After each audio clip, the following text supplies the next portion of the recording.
తులసి ఇంట్లో అందరూ ఆనందంగా మెట్లపై కూర్చుంటారు. ఖుషి పాపకి తులసి ఆడపడుచు జడ వేస్తూ ఉండగా తులసి ఆడపడుచుకి తులసికి తులసి అత్తగారు విశాలాక్షి జడలు వేస్తూ ఉంటారు. అలా వాళ్ళు జడలు వేసుకుంటూ ఉండగా ఆ ఇంటి పని మనిషి వచ్చి అమ్మగారు అని పిలుస్తుంది. ఏంటే అని అడుగుతూ ఉండగా మా అమ్మాయి కడుపుతో ఉందని మీకు తెలుసు కదా అమ్మగారు అని అనగానే అయితే అంటుంది విశాలాక్షి.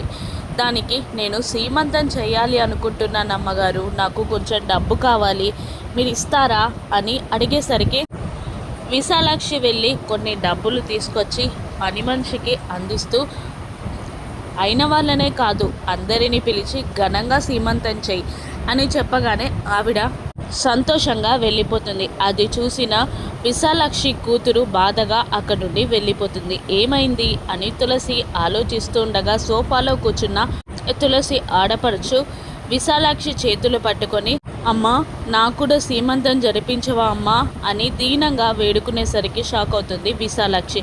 అప్పుడు తులసి తన వైపు తన ఆడపడుచుని తిప్పుకొని నేను నీకు మాటిస్తున్నాను, సీమంతం ఘనంగా జరిపిస్తాను అని కీర్తికి మాటిస్తుంది తులసి. సీమంతం ఎలా చేస్తుందో తులసి రానున్న ఎపిసోడ్లో చూద్దాం. Thank you for watching.